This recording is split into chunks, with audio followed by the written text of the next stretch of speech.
Welcome back to the Sports Perspective TV viewers and subscribers. As always, thank you for tuning in. And if this is your first time coming across the channel or you haven't subscribed to the channel as yet, definitely hit that subscribe button.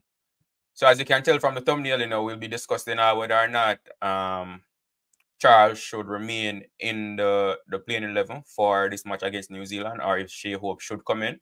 Also, going to be sharing some scores from the match between the West Indies Academy and Emerging Ireland. And the West Indies Academy, they're currently touring Ireland. So they played the first match. So we're going to be sharing the results of that match again. But mostly, going to be talking about whether or not Shai Hope should come into the team. So in my previous video that I did, in the preview to this match, or the preview of this match, I did say that, I wouldn't make any changes to a winning team. But a lot of commenters, and who are fans also, and this is what forums like these are for, so fans can share their opinion. And it seems like a lot of people, want changes to be made at the top of the order, specifically for Shai Hope to come into the team for Charles. A few also want Hetmeyer to come in for Rutherford as well, but the conversation has been about Shai Hope coming into the team for Charles. So that's a question for you that I have today. Definitely let me know what you would do. Would you bring Shai Hope in the team for Charles, or would you let the team stay as is? So the biggest issue that we've had, and I've discussed it in previous videos as well, is the issue with the dot balls that the team has been consuming. Consuming over 50 dot balls in both matches that we've played so far. And Charles, in the second match, he consumed about 22 or something like that. But Nicholas Pooran and Brandon King have also contributed to that as well, right? But so Charles, even though he was the highest scorer in the match against Uganda, he also faced the most dot balls. So a lot of people have been saying, it might be good to bring Shai Hope in for this match. And arguments can be made for both, right? So, like I said, Charles was the top scorer in the match against Uganda. So I can definitely see people arguing that it's not fair for Charles to be dropped from the team, especially that considering the fact that he was the top scorer in the last match. And I can also see arguments being made for dropping him from the team in an effort to fix that issue with the amount of dot balls consumed.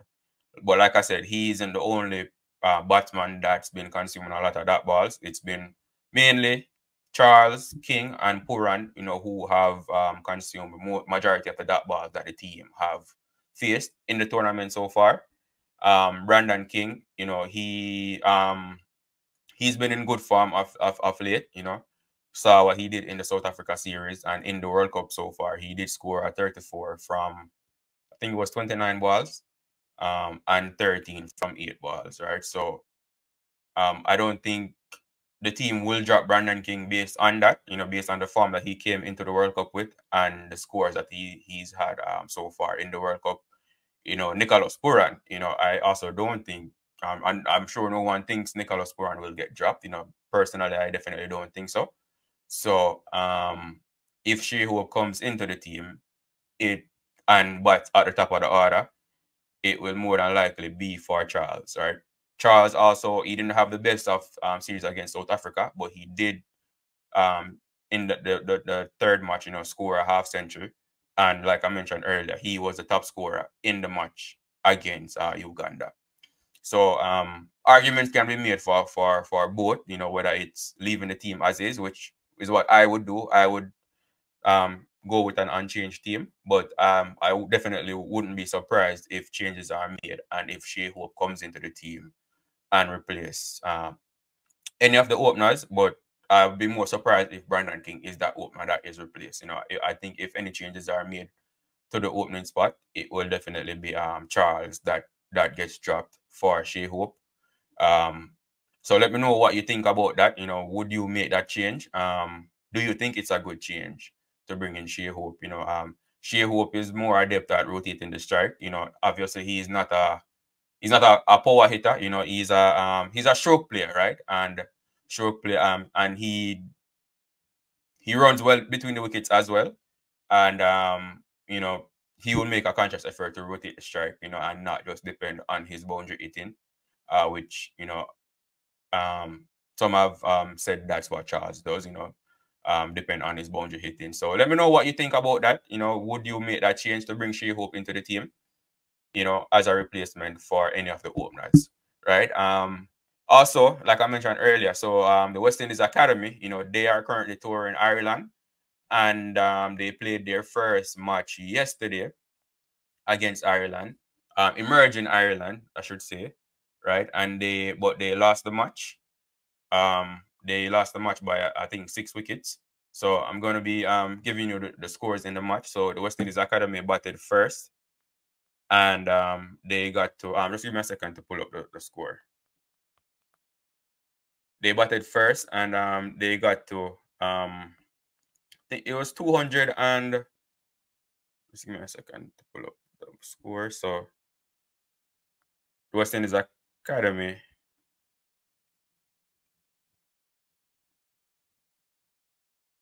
Yeah, so they batted first and made 224 all out.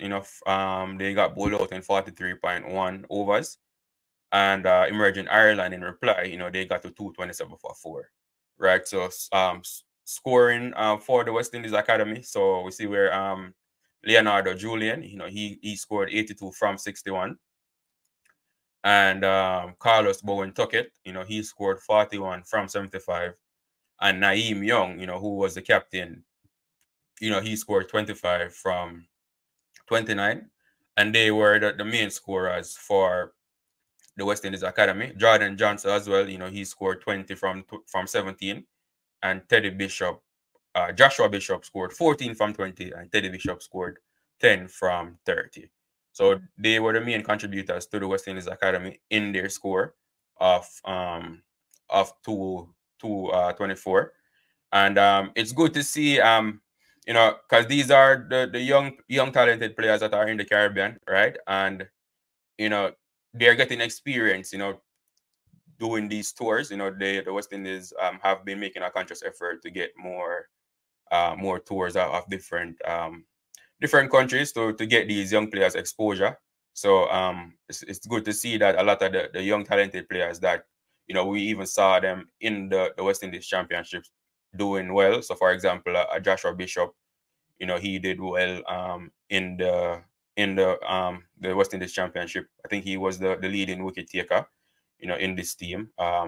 Jordan Johnson, he was with the West Indies under 19, and now he is making that transition to play more among older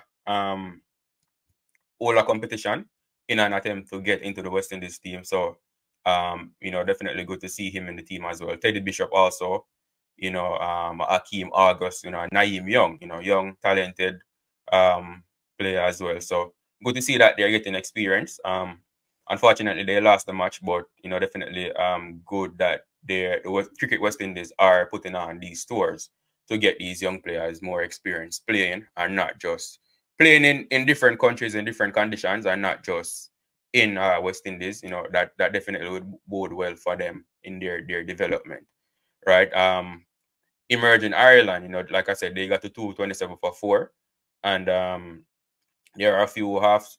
Well, yeah, 227 for 4, and bowling for the West Indies Academy. So Joshua Bishop, again, which I said, young, talented left-handed bowler. He bowled 9 overs and conceded 31 runs. Joshua James was then, so Johan Lane, he took 2 wickets for 36. Naeem Young, he bowled 9.5 overs and conceded 51 runs. So it was a bit expensive. McKenny Clark, fast bowler as well. I think he's from Barbados. He bowled 8 overs for 38 runs. Joshua James bowled 9 overs for 59 runs. And Kadeem Allende, he bowled 3 overs for 5 runs. So those were the bowling figures for the West Indies Academy team. I think they'll have their second match today as well. So we'll definitely be giving you updates on that once the match is completed as well. But that's all I have for you in this video, viewers and subscribers. As always, thank you for tuning in. And just a quick recap, would you bring Shai Hope in the West Indies lineup today for the match against New Zealand to replace Johnson Charles, or a Brandon King in an attempt to remedy that ball issue that we've been having, or would you let the lineup remain the same? Like I said earlier, I wouldn't make any changes to the lineup, but definitely let me know what you think in the comment section. Thank you for tuning in. Do remember to like the video, share the video, and subscribe to the channel if you haven't done so as yet. Thank you, and I will see you in the next video.